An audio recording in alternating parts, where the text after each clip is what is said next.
Good afternoon, everybody, and welcome to a special edition of Money Mondays with the City of Stillwater. My name is Megan Kasak. I'm the Communications Coordinator here at the City, and we have a special guest from the Stillwater Fire Department today with us. We have Stillwater Fire Chief Tom Bradley and Deputy Fire Marshal Steve Sylvester. Good afternoon, everyone. Hello, Megan. Hello, Megan. How are you today? Doing well, and thank you for joining us again. Thanks for having us. We went out to Fire Station 2 back in May, I believe, and we took a tour of that facility, and now we're back to talk to you all about more events and more public outreach that you kind of want to tell people about fire safety, and starting out with Fire Prevention Week. So Steve, can you tell us a little bit about what Fire Prevention Week is and what the city does? Yes, ma'am. We've got several activities planned for this year. It all started back in 1871, the Great Fire of Chicago, and during that fire, the fire started October 8th, but most of the lives were lost on October 9th, which was 300 lives, and 100,000 people were left homeless because of this fire. So every year we have a Fire Prevention Week that starts the week of the 9th, since that's when most of the lives were lost. So the NFPA comes out with a theme every year, and this year it is Look, Listen, and Learn. So we will be going out to all the elementary schools, and we're going to be educating them like we do annually. We've got a skit ready to educate them on not just the Look, Listen, and Learn, but we do 911, Stop, Drop, and Roll, and several other activities. We also go to all the daycares. We do a truck show and tell and a safety talk with all the kids, and we're real excited about this year, but we also are doing stuff throughout the year. We have a lot of activities planned. Fire prevention is very important to us. We look at from our code enforcement to our activities where we're meeting the public to even station tours. Our guys do a great job, and they really look forward to it. Fantastic. And you all were talking a little bit earlier about you all do business inspections as a part of fire prevention? Yes, ma'am. We do over 1,600 inspections a year. We do them annually. We go to each business. We do our inspections. We work with the public on getting them corrected. It also helps the guys getting out, familiarizing themselves with each occupancy. So if they do have an incident there, they know where the hazards are, and they're doing pre-plans on each of these businesses. Fantastic. Is there anything else you want to add about this event, or just kind of things for people to keep in mind to be fire safe? We're really looking forward to our poster contest. I left that out. So every year we do about 3,200 posters that we get out to the schools. And once we get those out, the kids draw. We have OSU, they judge them, and then the winners get a t-shirt and then a ride to school in the fire truck. So that's also exciting. Oh boy, the stakes are high, but an awesome prize. Wow. Megan, I think Steve's probably being a little bit modest in what the Fire Marshal's office does when it comes to fire prevention education.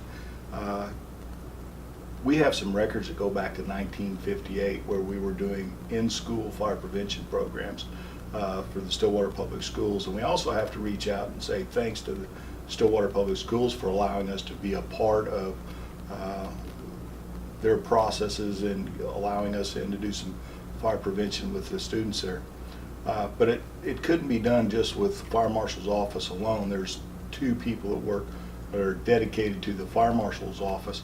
But when we look across the entire fire department, we have 15 fire crews across 3 shifts that do a remarkable job when it comes to reaching out to the public. And it's not just for the youngsters of the community. We'll also reach out to population, the elderly, if you will. And we also have processes where we can go out and install smoke detectors or check smoke detectors, or if it's beeping and somebody has trouble reaching it or whatever, we'll be happy to send a truck out without lights and sirens to have it checked out and make sure that their home is as safe as possible. And we do that on a continuous basis. We work real close with Oklahoma State University with some of the student organizations up there on the fire prevention, as well as with the police department there on their NDUI campaign when it comes to, they do some skits up there and some automobile extrication on an annual basis for the effects of intoxicated drivers, if you will, drunk driving. And it's really amazing the number of community outreach programs that the Fire Marshal's office works on. And Steve, you might touch a little bit about the car seat check that's coming up here too. Yes, sir. October 30th, we have from 10 to 12 at 1506 South Main Headquarters Fire Station. We're going to be conducting car seat checks and also a car seat giveaway. If you meet the criteria for the car seats, you will receive a free one. We had a generous donation from the Frontier Rotary Club of Stillwater that provided us with 12 seats that we'll be giving away. We also work with Safe Kids out of St. Francis, and they're going to be assisting us with this, and they also bring car seats down. So for this 2-hour event, we usually have cars lined up around the street, and it's usually 2 hours of car seat checks. On average, about 80% of the car seats that we check are installed improperly. Wow. And that's right on pace with the national average, about 80%. So it's real important that we get this information out, have many people come by, and also people don't realize that if you've been involved in an accident before, that car seat is void and it needs to be replaced. So we do replace a lot of car seats, and we do install properly a lot of car seats. So the guys do a great job. We should have about 6 of our techs will be there along with Save Kids, so we should have plenty of techs to get people in and out, and it's really a great event. Great. And you said that's Tuesday, October 30th, correct? Yes, ma'am. All right, and we'll have more information about that on our website. But really the amazing thing is that you all will schedule, if someone calls and wants to schedule a car seat check, you all have certified car seat technicians on your staff. And so you could schedule, if that date doesn't work, you could call and schedule a time Absolutely. to come to a fire station.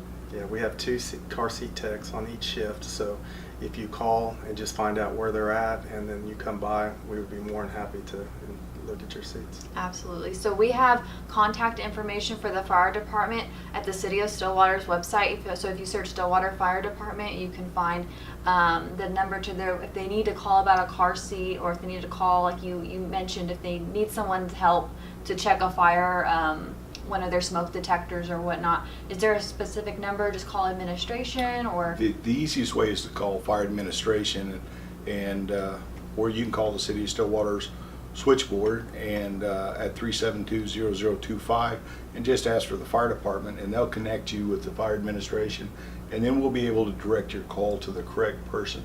When it comes to the car seat technicians, there is a possibility that they might be out of the station. So we a little bit of notice will make sure you don't make a wasted trip trying to locate one. Absolutely. Thank you so much. And I did want to take a little moment, Chief Riley, we want to talk maybe a little bit about the rural fire service. Can you tell us, kind of give us a brief explanation about that service? Sure. Stillwater Fire Department provides fire service to areas outside the corporate city limits, and it's roughly an area from Noble County line south to 68th Street and west of Highway 108 that runs to Glencoe, Oklahoma, and it goes out to about Highway 86, which is the road west of Stillwater that goes to Perry. And most of that area is within the Stillwater response area, and as part of that, we have to charge for our services outside the corporate city limits. So back in about 2008, the City of Stillwater introduced the Rural Fire Contract Program, which allows residents outside the corporate city limits to put a stop on the amount of charges that would be associated with a rural fire response by the City of Stillwater. So for $100 a year, you can buy a rural fire contract, and that will cap any expenses up to a maximum of $2,000. And what's really unique about that is those monies stay within the fire department, that allows us to buy rural fire trucks and tanks and pumps and rural fire equipment, as well as engines and things like that. So the money stays with the fire department to be used strictly for the Stillwater Fire Department. And it's really, it's not uncommon for a structure fire to far exceed $2,000. So it's a good way to lessen that total cost is to have a rural fire contract. Those contracts run from January 1 all the way through December 31st, and then you'll get a notice of renewal the following year. You can buy it at any time, and but it's only good up till the 31st. We don't prorate it, so if you can't just buy 2 months, you're buying the whole year. And but also if you should sell the property, then that lease or that contract is transferable to the new property owner. So if you're planning to leave in July and you sell your property, that's a bonus for the person that purchases your property. So if you have questions about that, you can look at our Facebook page or online, or if you have questions about it, feel free to give me a call. Our administrative assistant, Ruby Osborne, is not shy about turning those calls over to me, and I'll be happy to sit down and explain it to anybody, or if you have a group of people, we'd be happy to come out and talk to those folks as well. Fantastic. And we'll have more information about that too coming out when we get a little bit closer to the end of the year. But the contracts are online right now, so if you want to apply for the 2018, please go and check, and please reach out to the fire department if you have any questions. Is there anything else about any questions that you routinely get, or anything else that you kind of want to express about rural fire service or the fire department in general? Well, I think what's really unique is about 2 years ago, the city of Stillwater underwent its most recent ISO evaluation. Ah, yes. And that ISO evaluation is the Insurance Service Office, and they do actuarially studies based on the risk that the community faces when it comes to fire and the delivery of fire services. And the city of Stillwater went from an ISO Class 3 to an ISO Class 2, and that's working in conjunction with the water utilities and central dispatch, and they come up with a score, and we made marked improvement this last go around, and we're real proud of that. But one of the things that's really neat about our last ISO evaluation is anybody that's within the 5 miles of the city of Stillwater should be receiving that same ISO Class 2, regardless of if there's a fire hydrant or a water source within 1,000 feet of their property. So we now have hauled water capabilities, so everybody should be receiving that same reduction. I do want to preface this that every insurance company uses a little bit different method in how they calculate the risk associated for insurance premiums, so it pays to shop around to look for the best deal. All right. Well, this is a lot of really useful information, a lot of really interesting things. And is there anything else you'd like to add? No, and remind you that the Stillwater Fire Department is on Facebook at STW Fire, so you can follow them in a lot of their day-to-day operations and learn about what they're doing, and you can see when they go out to the schools and in the next few weeks for Fire Prevention Week. We just really appreciate you all coming today to talk to us about Stillwater Fire Department. You all do a great job, and we just appreciate it. Thanks for the opportunity. Thank Appreciate you. it. And you all have a great day, and we look forward to speaking with you in the future for Money Mondays.